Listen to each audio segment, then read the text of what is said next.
Welcome to Citizen McCain. Thank you all so much for joining me on this rainy Monday in DC.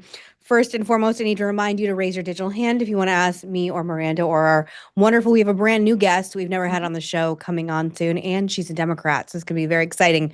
Tonal change today. Raise your hand if you want to ask us a question, and don't forget to subscribe to our little YouTube channel. What are you waiting for? YouTube.com/@CitizenMcCain YouTube.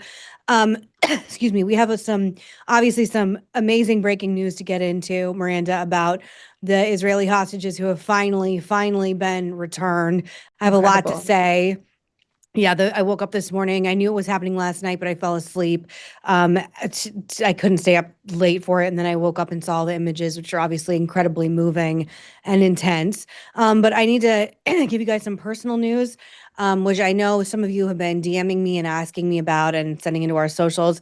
My mother, Cindy McCain, who you all may or may not know, she did in fact suffer from a mild stroke last week. I didn't talk about it on my social media because my brothers and my family and I were trying to, figure out what was going on. She lives in Rome.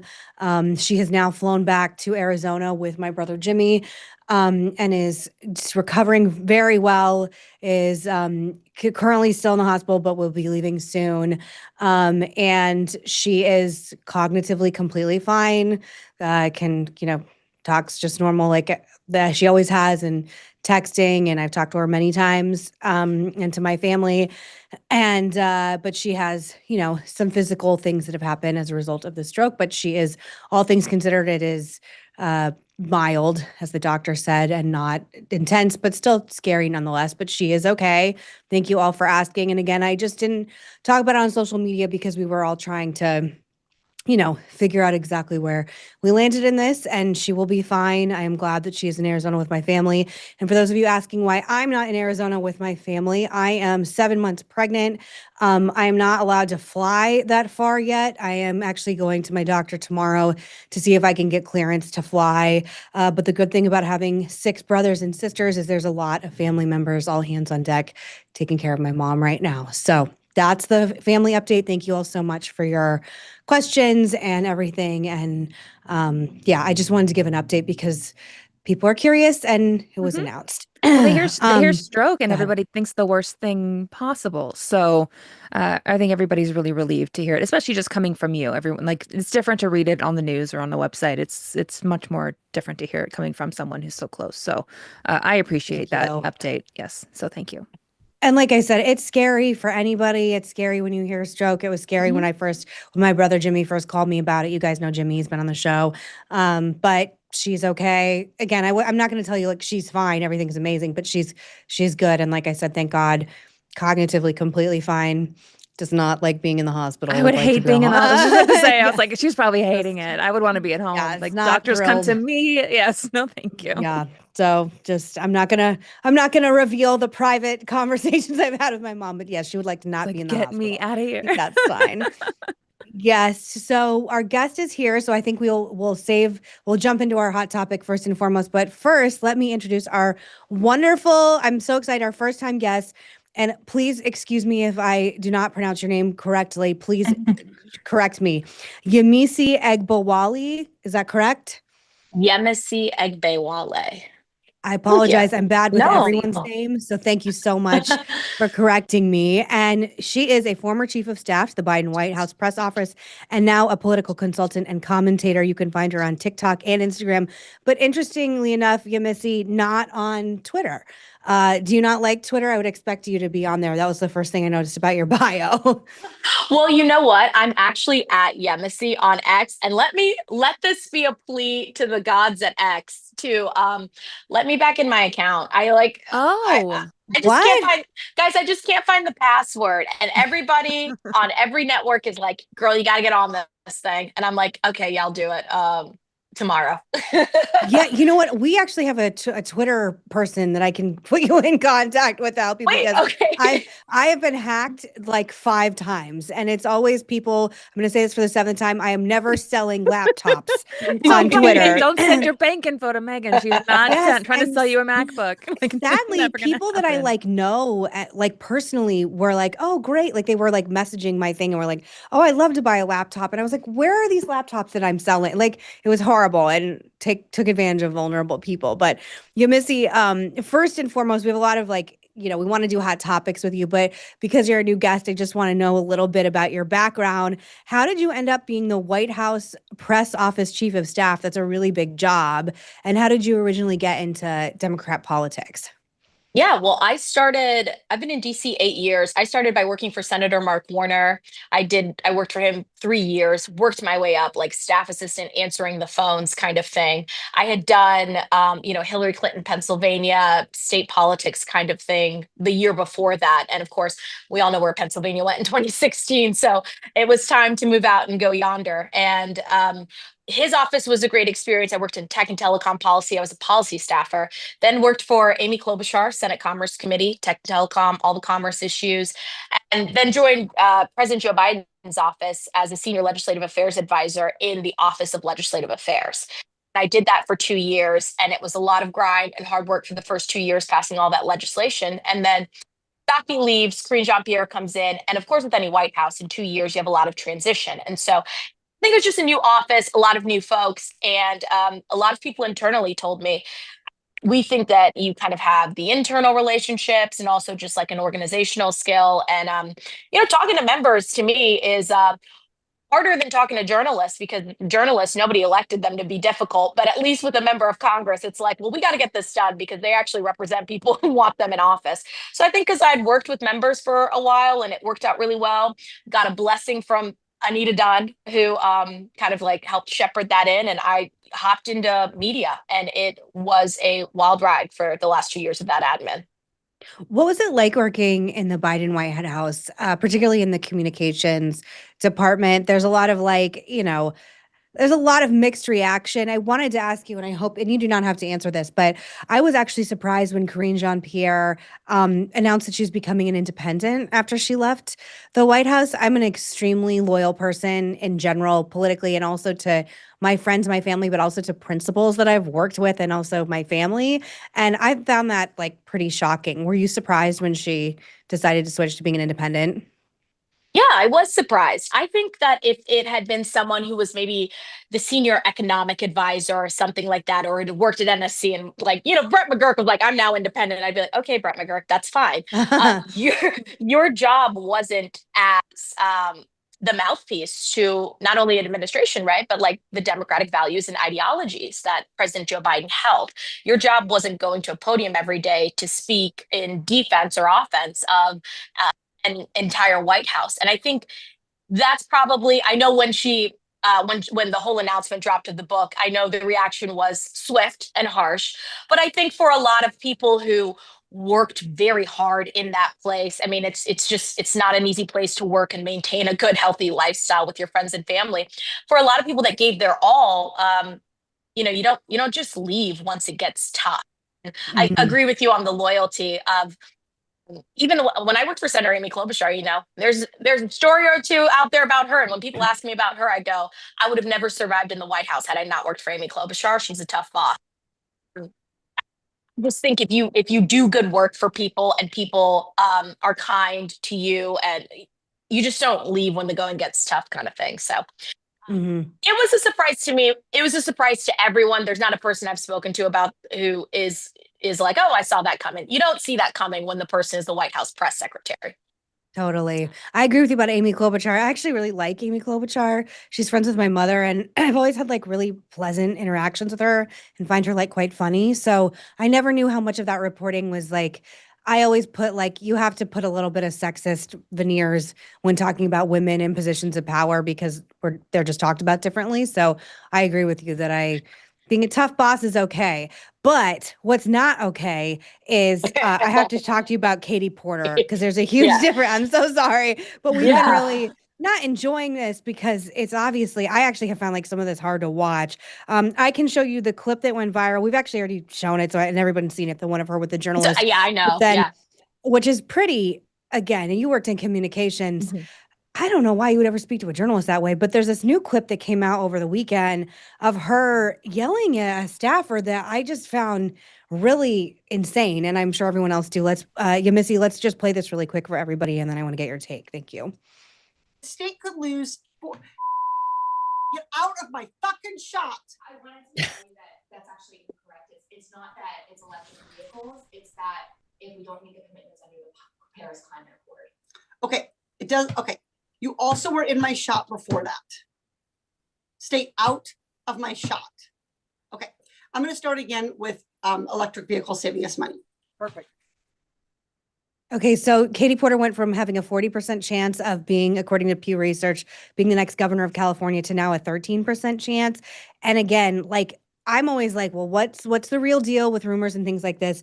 There's now too many videos and things, and screaming at a staffer like that. I've actually never seen that before. I've never seen someone swear at a staffer like that. I'm sure it has happened, but what wait, there's no explanation for this, but what was your reaction when you saw it? Got to be honest, a lot of the stories about Katie Porter, I'm like, if you worked on the Hill, you'd heard it a time or two. One thing you can't ignore is high overturn for offices, and staffers went in and out of her office like a revolving door. So I really feel like a lot of people are getting to see what we all kind of knew and chatted about. Look, a lot of people have reached out to me about Katie Porter because they go, well, you were training me, da, da, da. Let me tell you something. Senator Klobuchar, you ask her any kind of question, she's going to be able to answer it. That's the thing. She like backs Yeah. it up with hard work. If you are a Democrat running in 2025, looking at 2026 midterms, and you cannot answer how you are going to get people who voted for Donald Trump to vote for you as a Democrat, you're putting yourself in a hard position here. We are in the minority, everything in every branch legislatively, but also in this country, right? Like you see younger folks trending more conservative. Black men are trending more conservative. I mean, this now is not the time to double down and say, well, I'm just going to look at the voters that are easy for me to get. Okay, you don't get any participation trophies for winning people who are already going to vote for you in the first place. The hard work of being a politician is convincing folks on the other side that you can come to some kind of middle ground and agreement. It was so surprising to see her not be able to answer that question. And it has been great to watch candidates that are in that race, like Xavier Becerra, be able to do a 1 minute clip on it and just say, here's how I would have answered it. Do you think that he's the new front runner? I think he'll come out. I think he'll come out easily on top from, I mean, she said, people know me, I have name recognition. Well, Xavier Becerra has name recognition too. HHS secretary, was the DA in California, member of Congress for a number of years.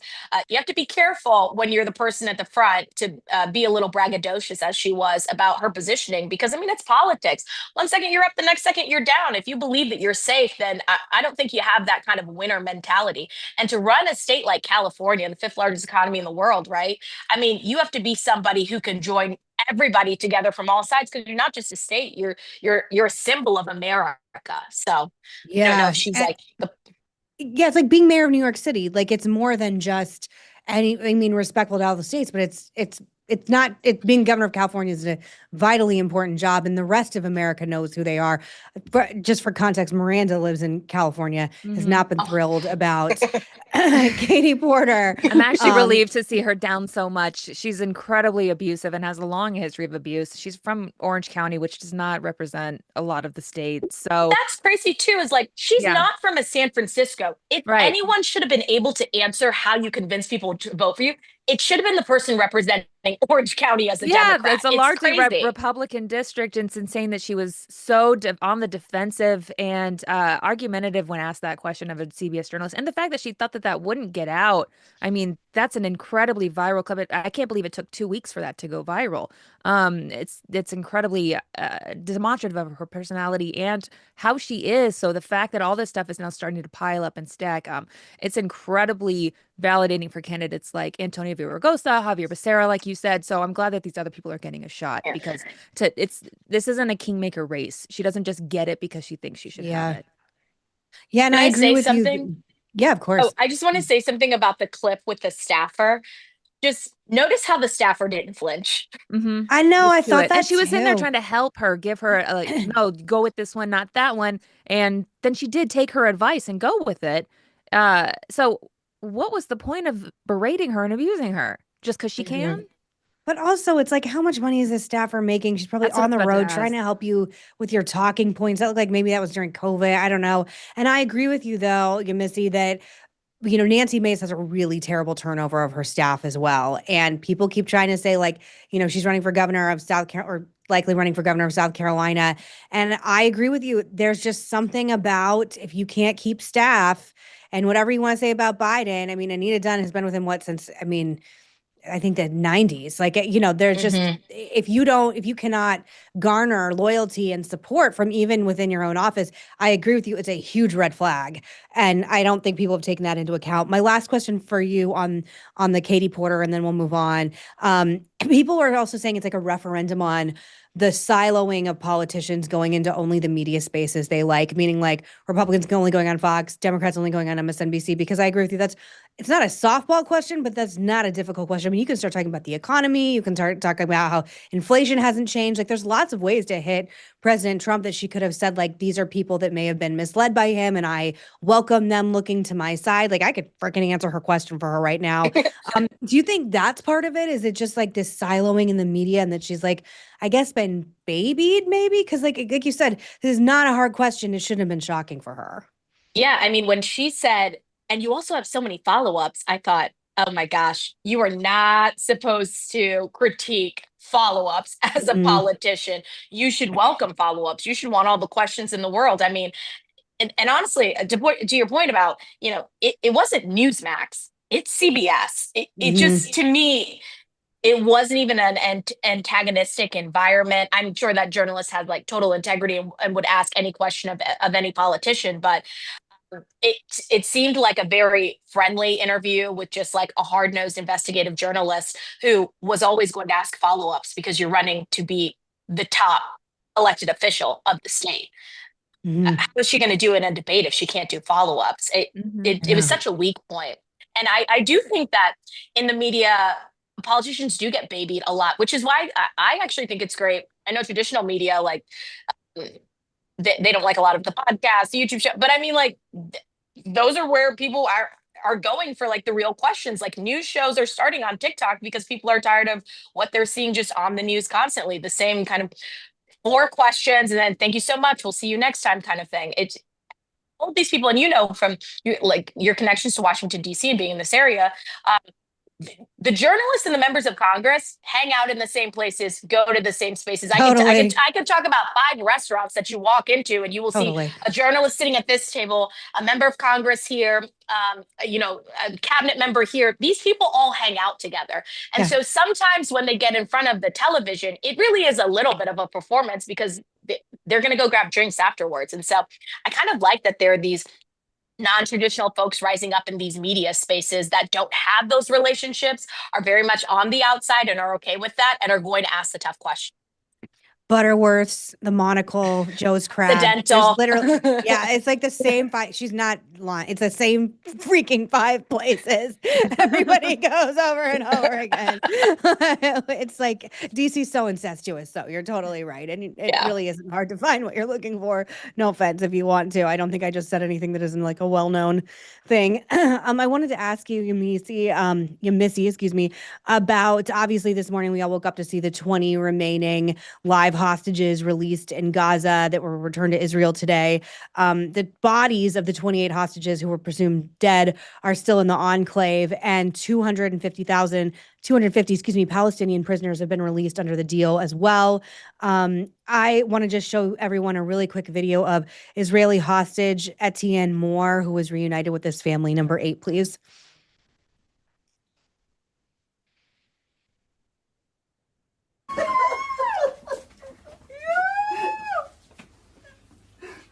ברוך אתה אדוני אלוהינו מלך העולם שהחיינו וקיימנו והגיענו לזמן הזה.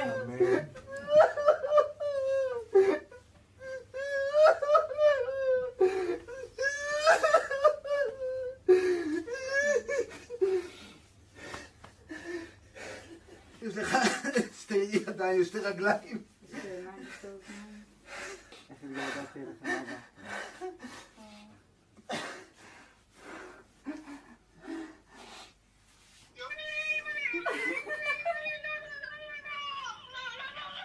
תראו איזה גבר, תראו. Yemisi, there's obviously incredibly moving video footage. Trump was in front of the Israeli parliament today, hailing the deal as the end of an age of terror and death, and ostensibly saying that the ceasefire and hostage deal is complete between Israel and Hamas. What's your reaction to just all of this? Look, I'm in agreement with what Secretary Clinton said when she was talking to Nora O'Donnell and Condoleezza Rice. I commend President Trump. I mean, to ignore how monumentous this moment is would be absolutely silly. I think somebody, especially who I was in the White House on October 7th, right? October 7th happened.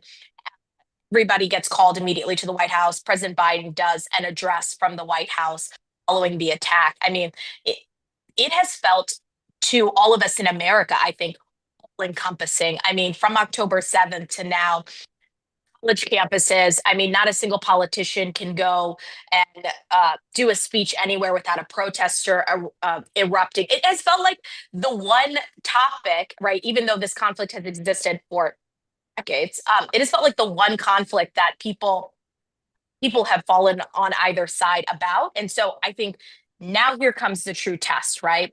If you truly are in support of a ceasefire and in support of peace for Israeli families and peace for Palestinian families, then you have to come to agreement that this is a good thing. And what this administration did is magnificent. You just do. And I think there's going to be a challenge for those, maybe those in the squad, those who have like really developed a following, a personality, raised money off of the fact that they were very, very, very pro-Palestine. It's going to be a little bit of a reckoning to see if there can be a shift in the conversation here. So I think it's wonderful. I think you're right. I'm ready for us to I'm ready for America to get back to focusing on maybe America a bit more and less on the Middle East. So we'll see if other members of Congress also agree. Yeah, I agree with you. And I also think it's just been I mean, I can't even imagine what it's like being in the Middle East in, Palestine or Israel during the past 2 years, because I just know how encompassing it's been here politically and culturally. And, I'm pro-Israel as I wouldn't say most Republicans anymore, because now I'm not even sure anymore. But as old school Republicans were. And I want to show you this clip from Harry Enton. I don't know how you feel about Harry Enton. For some reason, we are obsessed with Harry Enton on this show. I love his polling. Something about his tenor makes me feel very calm. His and his enthusiasm data. too. I don't know, but we're gonna show this clip of you of him on CNN talking about, for the first time in American history, polling is actually shifting over to support for Palestine versus Israel. Number 3, please. This war caused a historic shift in public opinion on how Americans view the Middle East conflict. What are we talking about here? Who voters sympathize more with, the Israelis or the Palestinians? Back in October of 2023, it was the Israelis by 48 points. Look at this shift. Now we're talking about the Palestinians by a point. Yeah, it's not just Democrats, though, in which we have seen a real shift of opinion. Even within the Republican ranks, this war has caused real division. What are we talking about? Well, we often talk about by age within the Democratic Party, but what about by age within the Republican ranks? Who Republicans sympathize more with? You see a massive, huge age divide. Those 50 and over, what we see amongst Republicans is they sympathize more with the Israelis by 66 points. But look at the voters under the age of 50. They do sympathize with the Israelis, but just by 25 points. We're talking about a 40-point difference, with the youngest Republicans being far more sympathetic to the Palestinian position than older Republicans are. Yemisi, I don't know how much attention you pay to conservative, online conservative personalities, but there's been a huge shift.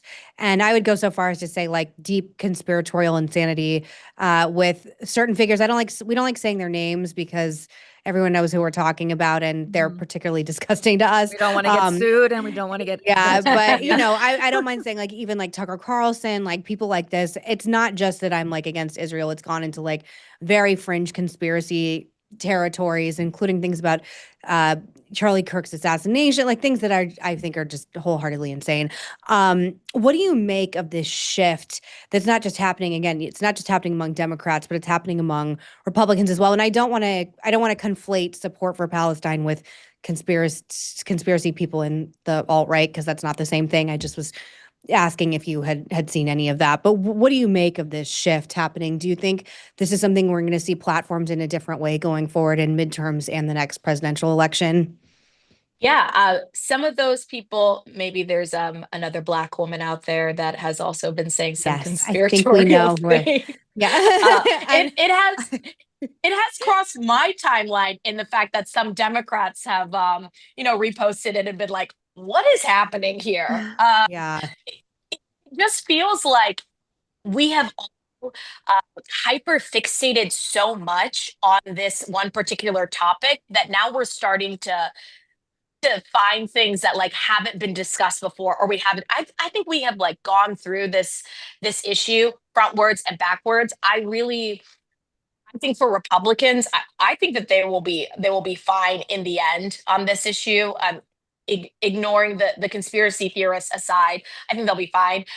The scary thing I think for Democrats on the midterms is there are so many Democrats that are anti-AIPAC now. If you take any AIPAC money, even your fellow Democrats on the very, very far left, very progressive Dems, um, point out and attack or do not stop people from being attacked in their own party for taking money from AIPAC. And so AIPAC has always been a shifter in elections. It's one of the largest donors to a lot of really good Dems, a lot of good like centrist, moderate Dems. And I don't know how that shifts the elections moving forward. I mean, House Minority Leader Hakeem Jeffries is somebody who works closely with AIPAC, and he hasn't shifted his relationship with them. But I do think that more Dems coming into the Democratic Party, especially those who are younger, are probably going to take a different approach.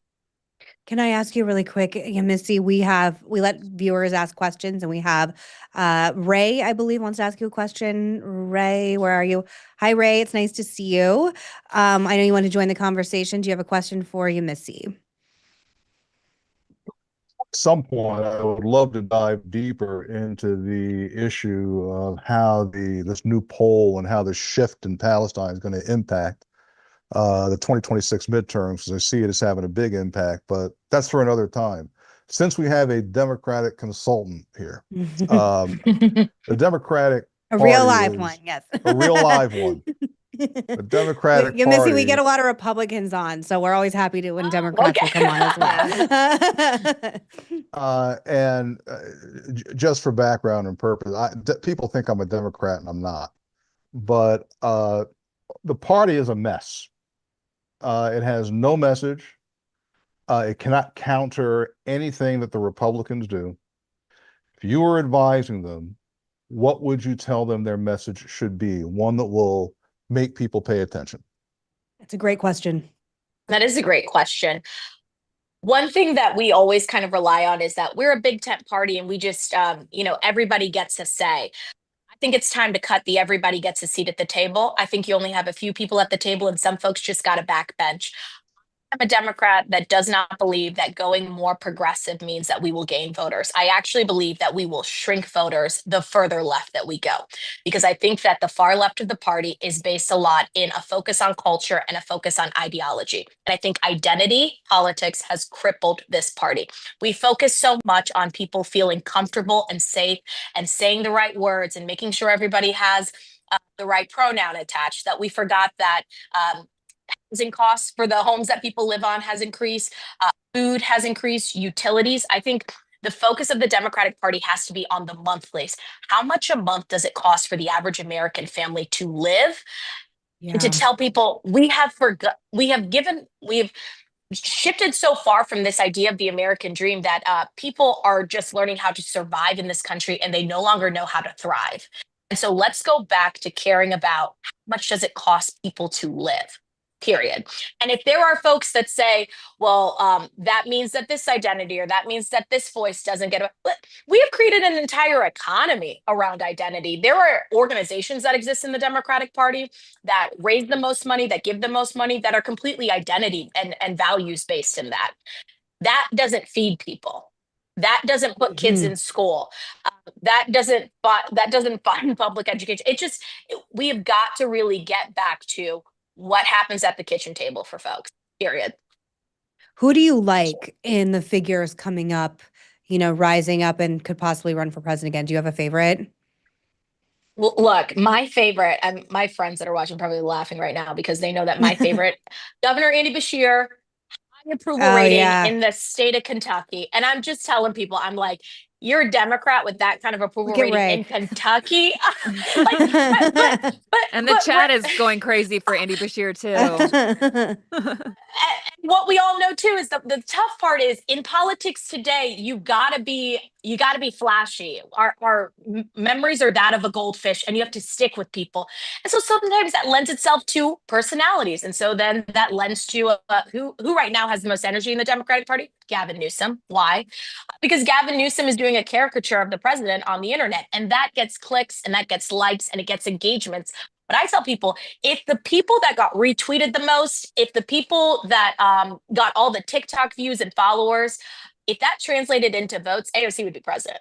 If that translated into Yeah. votes, Maxwell Frost would be the House Minority Leader. Yeah, I am just not convinced that amount of engagement online and a flashy video is enough to convince people in the suburban and rural areas that you need to win the electorate to come out and vote for you. So Missy, for whatever it's worth, I always say he's the one that Republicans have to really keep their eye on. I agree with you. I don't know if Democrats, because I don't think he's like a hard line progressive. Like, I don't know if Democrats in a primary would support him, but if he got to a general, he is an extremely formidable candidate with an extremely formidable story. And I completely agree with you. And the fact that he happens to be the governor of Kentucky doesn't hurt anything, because obviously I always thought Kentucky was red, but apparently it's not as red as I would have imagined. So I totally agree with you. I want to ask you just a quick question about Gavin Newsom, because I've actually been surprised that he's been able to sort of like tweet his way back to whatever platform he has now where people are really liking him. I just think his record in California would be so difficult for Democrats to in any way okay or explain. Like, there are just so many things. Like, if he decides to run for president, I'd be like, somebody get me Spencer Pratt, and he's going on a tour around the country with a bunch of people. Like, people that don't know he's a reality star, his house burned down, he's just been on the warpath. For Gavin Newsom, why would the Democrat Party want to put all of his many scandals, not just as governor of California, but throughout his entire career? Like, he's not a fresh new face. He's not someone like, of all the people, I know he tweets well, or his staff does, but I've been confused by this like resurgence of popularity that he's had. well, the face helps. I am not attracted to this man, and everyone else is. Sorry to give you guys too much information. Like a bunch of my staff are like people who are Well, he like, doesn't look like JB Pritzker. I'm sorry. I mean, I think Miranda likes Pritzker. Yeah, Sorry, that's Ray. my type. Yeah. Is that it though? It's just like that he's like young and has veneers, or youngish. I mean, look, love Joseph Robinette Biden Jr. so much. Loved working for him. But when you have that as the figurehead for so long, somebody older, it takes a long time to speak, takes a little bit of time to walk. And then Gavin Newsom walks into the room. People are just like, oh my gosh, yes. Energy, power, I mean, charisma. It's just, it reminds them of what Dems used to feel like. I mean, Obama and Biden together in their heyday, that was like, that was like, they were doing things on Veep, HBO, all that. There was a time when it felt like really the Democratic Party was like, But Obama didn't sleep with his chief of staff's wife. Like that, like No, not again, like whatever, but like Obama, whatever any criticism has of him, he's a very lovely family man. Like there were no scandals in his personal life of any kind. And I just feel like he has so many scandals, not only just like as a governor, but like, I mean, maybe there's no way to explain any of it. I just feel like I understand what you're saying about like younger, fresher, but President Obama loves his wife, like not like whatever, but like, come on. well, I'm not in the David Hogg category of like, oh, you're young, you should run, you should run. Yeah. But it is hard to think of anyone in the Democratic Party right now that matches the kind of charisma that Gavin Newsom is giving. And now, does it maintain for 2 more years? I don't know. It's a little bit of a bit, and like bits are hard to do, especially when the bit is pretending to be someone else and not yourself. I don't know what kind of runway that is, but I mean, who else is interesting in our party? Yeah. There are people who are good and principled, but who is like interesting? That's But tough. as both of you know, send Andy Bashir to the Iowa State Fair and send Gavin Newsom to the Iowa State Fair, and both of you get back to me on who people like more. And I think I'm not a psychic, but I think I can pretty much figure out who people would relate to a little bit more. Andy. Yes. Ray, thank you so much. Is there anything else you want to ask Yemisi? We actually have another question from someone named Rai. Two quick things. I completely agree with you. You see me. I think the message is very simple. You don't invading cities doesn't put food on the table. Number one. Number two, give me Andy Bashir and Westmore, and I think that's a better ticket than anything the Republicans could put together. Thank you very much, folks. Thank you. That would be a ticket, just FYI. I don't know if Democrats are respectfully smart enough to put those two men together, but that would be something I would be nervous about. Hello, Rai. How are you? Do you have a question for me, Miranda, or Yemisi? Yes. Hi, Megan. Hi, Miranda. Long-time Hi. listener, first-time caller in. Megan, just have to gush. Big fan of yours. Went to your Thank former you. show many times and just went to see you. And so love Thank everything you. you're doing. And you're such an inspiration. Love that you're doing this.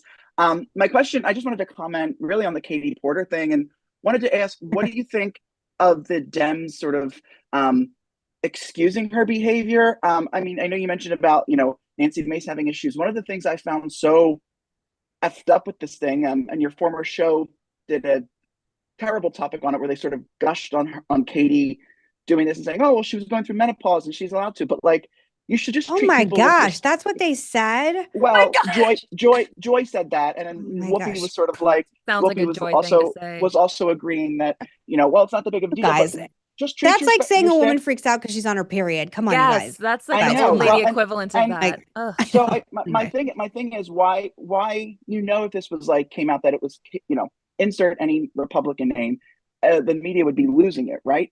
Just treat your staff respectfully. Why can't we call it out and say, listen, Katie Porter may have some good ideas if you like her, but like this is not okay. You don't treat staff like this. I mean, there was rumor Kamala Harris had high turnover. Like, why are we dismissive when it's not we being us, but like why is like the general population dismissive when it's Katie Porter? But like again, if this was Nancy Mace or any other Republican male, female, it'd be like, oh my God, they're terrible. We need to they need to be kicked out of Congress or Senate. How dare they? They're abusive, they're harassment. But then everybody else is sort of like, well, it happens and people have bad days. This isn't a bad day. I mean, she's known for doing this and being sort of a nasty. I just wanted to sort of get your comments on that and what you think on all of this. And just, also, I think you all were talking about with the Israel stuff. I'm so glad the hostages are coming home.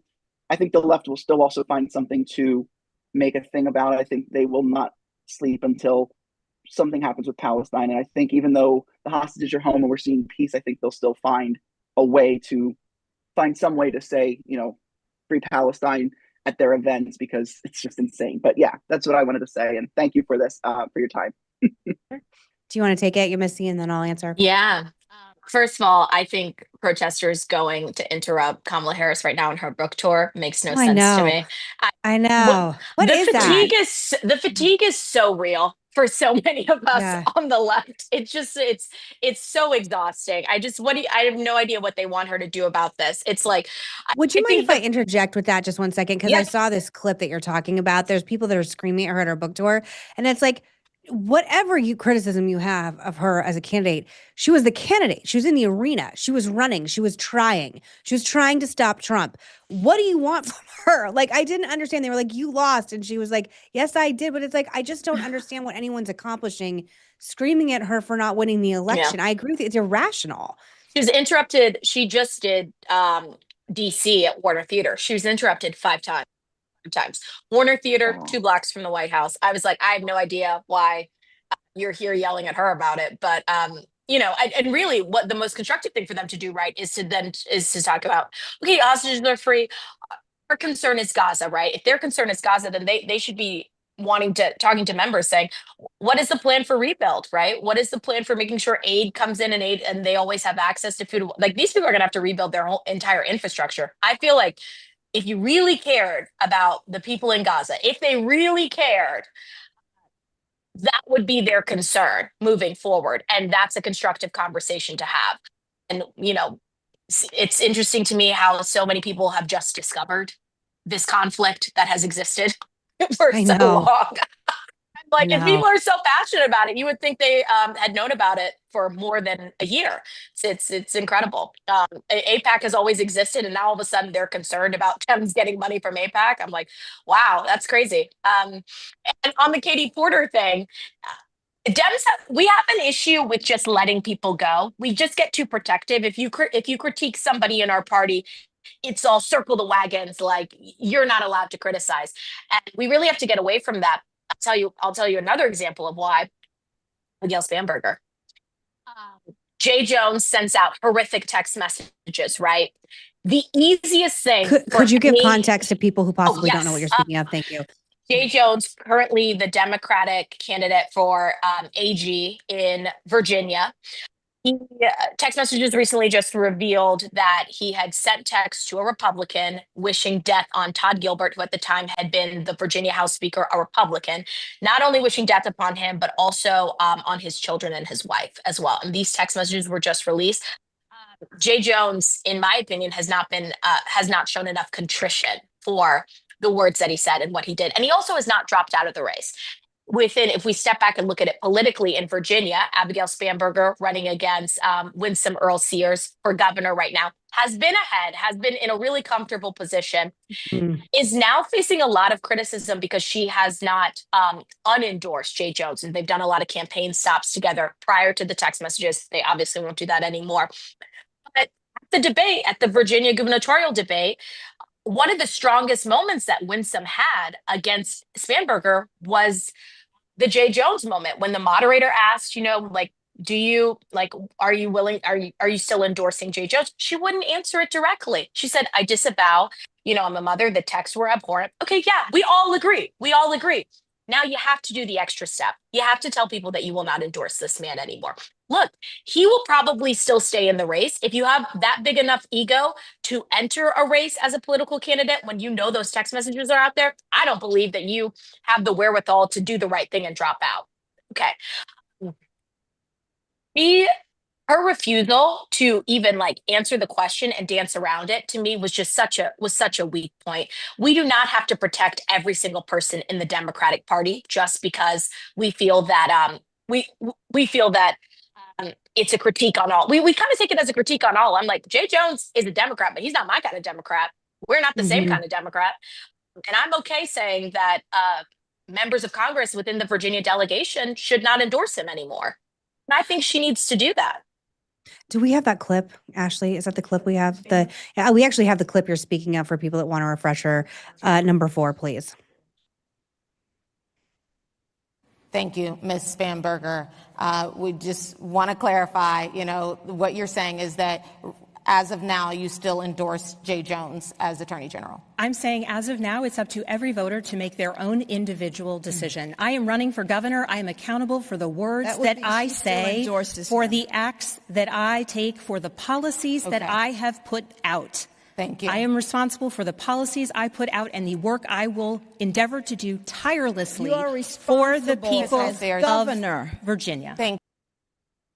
Yeah, I think part of the problem here is we are by proxy the people we associate with and the people we endorse in life in general, but particularly in politics.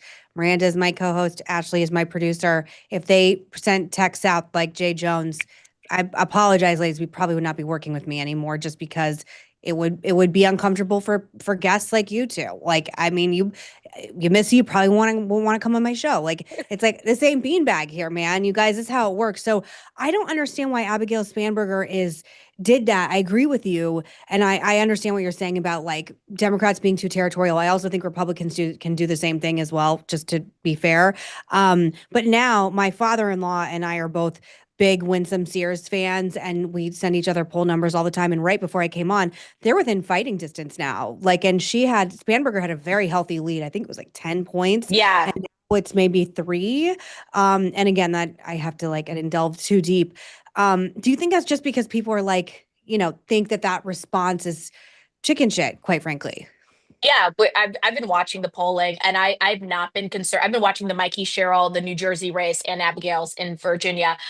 I've been paying more attention to Mikey Sherrill's because Spanberger had just such a comfortable lead that I felt like she could honestly move a little bit on neutral and be okay here. felt almost like some consultant or some PAC or something was kind of telling her, like, stay away from it. You're going to be able to write it out. You have this much of a lead, but like we've seen that shrink now. And so it's clear that people want you to be forthright and authentic. People are so tired of the canned speeches and the hemming and hawing and the careful answers, right? Like the one of the really effective things about President Trump is that he will say something and you might go, well, I'm not too sure. And he'll bulldoze. He'll just keep going, keep going, keep going. He doesn't wait for the right kind of language around things, and it works. It's effective. Spanberger is still doing the old politician playbook here, and she's trying to be careful in a political environment where we just don't do that anymore. Jay Jones sent horrific text messages. Jay Jones needs to be unendorsed, period. Do you think that Winsome has a potential to win? I think Winsome has a little bit of wind now. And I saw the last ad that just came out from that debate where Winsome is just peppering her with questions and Spanberger is quiet. It made me uncomfortable. Like the ad was maybe like a minute. It felt like 2 minutes. I think it's going to be really tough for folks who are like independents, who might have gone towards a Spanberger or who were on the fence. I mean, they'll look at Winsome even closely now. And I get what Spanberger's saying. I'm running my own race. Jay's running his own race. Okay. And in a perfect world, yeah, we would separate the two and like you would get to stand on your own and you wouldn't have to take the heat for a weak man. But this is where we are. You have to meet people where they are. And where they are is that you two are running together. And so what you need to do is divorce. It'd be Seriously, very young smart to couple. listen to you, Yemisi. I mean, I totally agree with you. And I think unfortunately, and I also think that like some of these candidates, it's like politics is really hard. And you know that better than anybody who works in the White House. It's like, it's about making uncomfortable and hard decisions in times that are very tenuous. And I just don't think it's that hard to be like, this guy sent these gross text messages and a call to violence during a time we're already seeing political violence against people on the left and the right. Just ask, Governor of Pennsylvania and Charlie Kirk's family. Like, it's happening everywhere. I need to be part of toning the temperature down, and I can't endorse this. And I hope you understand. Like, it's not that complicated. I think people would receive it really well. So I agree with you. Like, I just don't understand. I know you're a supporter of Spanberger, and if there's anything you want to, say about her as a candidate, I'm obviously open to hearing it. I just have to tell you, like, I am borderline obsessed with Winsome Sears. I love her. Everything about her personality, I think it's like she's like carbon made in a lab to like be directed towards me. Like, I just really like her attitude. I like her background. I like the things she says.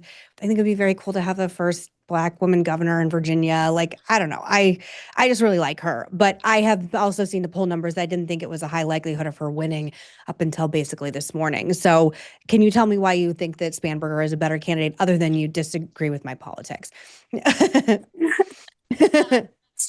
to me is moving in the direction that I think I need a lot of the Democratic Party to move in. When she was in Congress, I mean, when I was working in legislative affairs, she was always nipping at us that our focus was not enough on the economy and not enough on how much does it cost for a plate of food to put down on the kitchen table for the regular American family. So I think she was ahead of a curve that we didn't even see coming. And for Virginia, a truly purple state, for folks that exist in like Southwest Virginia, looking at these Medicaid cuts, looking at the closing of these rural hospitals, I think she's the perfect leader to guide them through it. One thing I do think Winsome has gotten her a little bit at is the school bathrooms. Yes. School bathrooms. Going back to my point of the Democratic Party of like, going more left, and this is what I mean, going more left is where you lose people because the suburban women who are the bellwether for every election, I always tell people, convince a suburban woman and you can win an election. And that is one of their biggest issues in Virginia. And I think I have a friend, Ross Svensson, running for school board in Loudoun County right now, and I talk about it with him all the time where I'm like, you really got to get like, you got to get away from anything having to do with like the bathrooms. Like, Dems cannot let this be a pet issue. And he's like, yeah, you're right. 50 trans kids for the 80,000 students in Loudoun County. Super progressive, far left candidate would still make those trans kids the center of the argument for them. It's 50 kids. leave it alone. Let parents make the decisions here, and like let's pull politics out of schools. So I just think we've gotten too entrenched again because we feel like, oh no, everybody's attacking trans. No, they're not. It's like this little of the population. We've got to let it go as a big pet issue for us in the Democratic Party. It's also weird that she lose won't answer it. I'm sure you've seen that. Like, Yeah. it's Abigail's, she's like, well, she won't answer the question. Like, she just dances around. And part of me is like, okay, if you're a progressive person that you truly believe that like biological men should be in women's bathrooms, I obviously disagree with you, but like stand by your convictions. There's something about it that's just like so wishy-washy with her too, when she's clearly like, she clearly agrees with the progressive stance, but she's like, I'm in a purple state and I got to win over, like you said, these suburban women in the country. I will never understand why Democrats are dying on that hill. Just forget the nuance of the conversation, just a political 80-20 issue. Again, I'm with you. Let it go. Yeah. Like 80% of the country disagrees with you. You're so right. And people, can I say that people oftentimes, I'm from Georgia, so Southern Democrat as well. Whenever people try to push this so much with me, I go, you want people in the Democratic Party to be where you are, and they're not. They're right here. They're not here. If people were right here, somebody like Pete Buttigieg wouldn't poll 0% with Black people. And like, we can have a conversation about why that exists. I am very aware of the way that a lot of Southern Democrats, suburban Democrats vote. And she's just got to get away from that issue. It's not the winning one for her. Yeah. Rye, do you have anything else to ask before we say goodbye to you? No, that was it. Just thank you so much. And I think what you were just mentioning with the Winsome and Spanberger thing also goes back to the Katie Porter thing of the Dems. And, as you said, Republicans are guilty too, but the Dems not, sort of dying on this hill of them that they don't want to critique and criticize when they're also the same people who, rightfully so against guns and everything, but they can't denounce this J. Jones guy. But they would be freaking out if this was a Republican person who did it, right? And anyway, it's just craziness all around. And I hope that the Dems can, get better at it. But no, just want to thank you for this opportunity. I've been wanting to do this. I haven't had the time. I've been working, so I'm so glad I got to come on and ask this and speak with you all. And thank you for what you've created, Meghan and Miranda. It's so important, and I hope more programming like this continues to exist because you have no idea how important it is for people like me and everyone else to have something like this to listen to. That's so sweet. Thank you so much, Rye. We appreciate it. Come back, ask any question anytime. It's been wonderful to have you. Thank you. I also agree with what he just said. Like, I can remember when every Republican everywhere was saying that Matt Gaetz should be attorney general. And Miranda and I were like, is everyone out of their mind? I wouldn't trust that man with my dry cleaning. Like, and the things he's accused of are very serious. People feel free to Google it. It's sexually related. Horrific. And like, yes. So I agree that like Republicans can be terribly tribal as well. I'm so happy that you do pop culture news as well, Yemisi.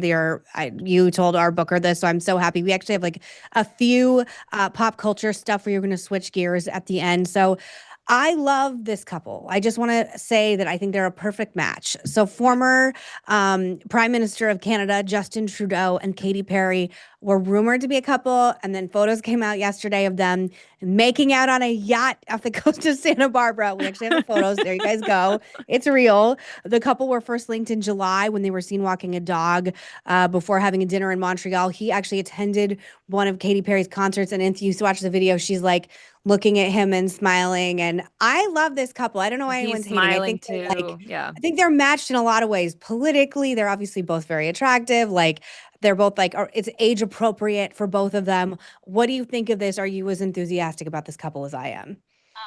I lost my mind when he was I could not believe he was just watching her perform at her concert, singing Teenage Dream. I was like, this is everything for me, especially somebody who like had such a huge crush on Trudeau coming up. That one we can agree on. He's attractive. Yeah, very handsome. Uh-huh. And it also means now Orlando Bloom is single, so everybody wins. Yes, he is. Are you single? Do we need to do like a love match here? Yeah, this is a plug right now. Yeah, I'm a woman in DC. I'm always single. Okay, let's make this happen. It's rough, yes, but I think you'd be too smart for him. No offense to Orlando, but whatever. That doesn't always matter. Miranda and I just thought it was so funny, and our colleague Mark Halperin, he's really into them as a couple too. And I was like, for some reason, I think they're just like really well paired. Like, I don't know. So happy to see them thriving, being romantic. I love that. Okay. I don't know how you feel about Jennifer Lopez. We got in a little, not a fight with Jennifer Lopez, but I may have ran my mouth a year ago, 2 years ago, and talked about how the times I've met her, she just wasn't the warmest celebrity I've ever met. I still stand by that. I've met many different people. I had the opportunities in my life. Kim Kardashian, the loveliest woman on planet Earth, will take every selfie with any crew member and any person for hours. I don't know if you've met her. Kim She came to Kardashian, the White House. Yeah, agreed. same Agreed. thing. Yeah. Like, we'll take a picture with anyone. Like, that woman knows that her fan base is based off of people. So, Jennifer Lopez's movie, her new movie, Kiss of the Spider Woman, came out this weekend, which I think is a musical from the 80s. I apologize. I'm not a musical It was person. like I don't a know. book, then a musical, and now this movie. First, did She you see it? sings? Oh, Yeah, it's a musical that she sings in. It debuted in 1,300 screens across the country and made $840,000. It's one of the biggest flops in history. It like is. I'm not trying to be nasty. I just like I want to have a conversation about her career. Math. This is hard math, Megan. You're not being Critics are nasty. calling it one of the biggest misfires of the year, and it's like something like the 300th biggest bomb opening of all time.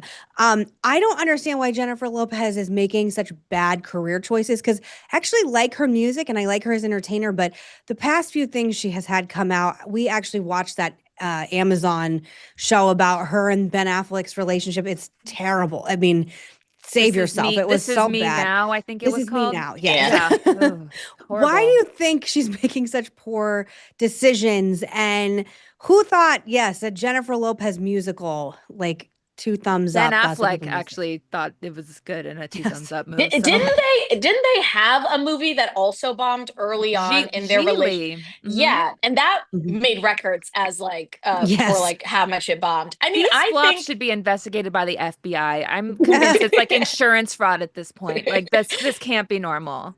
I know.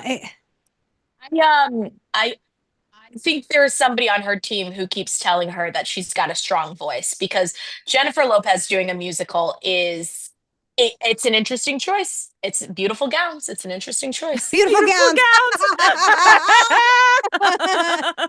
Guys, look that up. Aretha Franklin saying beautiful gowns about Taylor Beautiful Swift. It's gowns. pretty good. Love it. And Aretha Franklin, who is arguably the greatest singing voice or top the best 4 of all time, can say whatever she wants about anything. No, and Jennifer Lopez actually gave this interview where she was like, I have a much more Broadway voice than anything else. And I was like, is the Broadway voice in the room? Delusion. The delusion is strong. God. Just there's screaming. People with beautiful voices that are like singers that we all appreciate, Adele, Beyonce, whatever. And then there's this. So I don't know. I just was like, when it came out, I was like, I kind of feel bad for her that she just keeps, it's like the worst career decisions in a row. It's just flop after flop after flop. And I don't understand it, because she's so talented.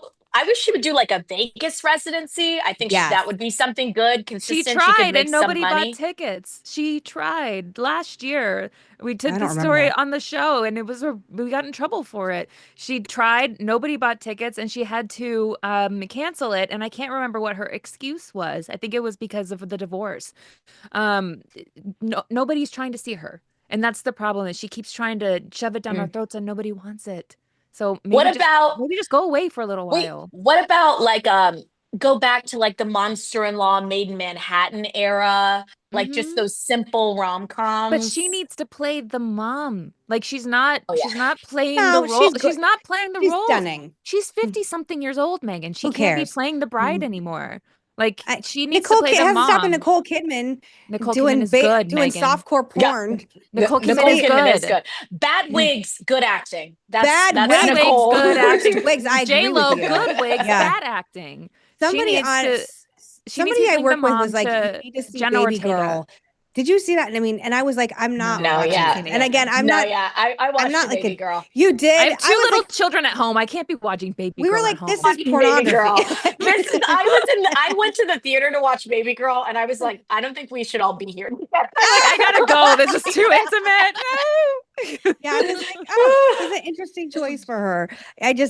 There's so many, and I just watched this, if you guys care, this new Keira Knightley movie on Netflix that just came out and it's very good. It's like a thriller murder mystery, and I don't even remember the name of it, but it's very good. The woman in cabin. Yes, the woman in Yeah. cabin Oh, yeah. 10. Okay. Yeah, Yeah. Based on a very book. good. Yes. Yes. Yes. Okay. I'm gonna Watched watch it that. last night. Yemisi, you have been such a delight. What, really quick, who was your favorite celebrity you met at the White House? Oh, that is a really great question. That hard? Denzel Washington. Well, Oh. I mean, Denzel. why was And let he me tell there? you, he was getting the Medal of Arts. Oh, yeah. Yeah. And charming, just Oh, charming. really? I FaceTime my aunties and my mom. Denzel. Yeah, he's exactly as he presents. It was like that was great. And I got to meet the Atlanta Braves, big Atlanta Braves gal, and we did their championship ceremony, and they let me put on the ring, and so that was like, Yes. here. I think Denzel was just in Othello on Broadway, And I saw it. Yeah, you did. Was it? I did. I really wanted to go see it. I couldn't make my way to New York in time. Was it incredible? I really love Shakespeare. it was. It? It was Yeah. Denzel and Jake Gyllenhaal Oh. Yeah. together, and it was absolutely incredible. I would Damn it. watch either of them in anything. I really should have done that. Anyway, that's really disappointing. I bet it was. Yemisi, thank you so much. You can find her on TikTok and Instagram, and we're going to help you get back on Twitter. You really Please. need to be on Twitter, X, whatever. Like it's sadly, it is like a hotel cafeteria or high school cafeteria for anyone in politics and media, for better and for a lot of times much worse. But it is still a place for people to see your work. And is there anything else you would like to plug before we say goodbye? It's been such a pleasure speaking with you today. I really appreciate you taking so much time to come on our show. Oh, thank you. I do consulting work. So, if you are a company or an organization and you're wondering how the heck do I figure out Washington, I'm your guy. Yeah. I'm it. And I think Spanberger should maybe give you a little call to help. You gave her some Maybe good she advice give her today. advice. She should check Yeah, this out. Write that Yeah. ship right now. All right, Yemisi, thank you so much. And we will see you. Come back anytime you want to Please talk. come back Thank you soon, very yeah. Well, I much. loved this. I'm coming back anytime. Yes. Come Thank back. you. Literally, been a pleasure. Thank you. Yeah. And thank you all so much for watching. That's been our show today. She was absolutely wonderful, so smart. And is there anything else you want Cheryl to say? Hines is on Wednesday. Oh my gosh, I'm so sorry. We will not have a live show Wednesday because we have our taped Cheryl Hines interview coming out Wednesday. She was wonderful. I hope you guys enjoy it. It's very personal. I'm just going to give a little preview. She does cry at one point, and it's very emotional. And I really loved speaking to her, and I had a really good time. It's beautiful. it's a fun interview too. It's not like, I wasn't sitting down with Putin, but it was still great. So I will not see you. We don't have, like I said, we have that taped interview. So I'll see you guys next week. And I'll be coming in from Vegas on Monday, so that'll be different locale. Yeah. So Annabelle, Miranda's gonna be in I'm not Vegas. flying with Annabelle. Sorry, she's not coming. She will not be there. Maybe. I feel like she maybe I may will. go with her, but She might talk jump in about my it. suitcase. We'll see. she might make in the suitcase. Thank you guys so much. So much fun today. And we'll be back again soon. And I hope you enjoy our Cheryl Hines interview on Wednesday. Bye. Bye.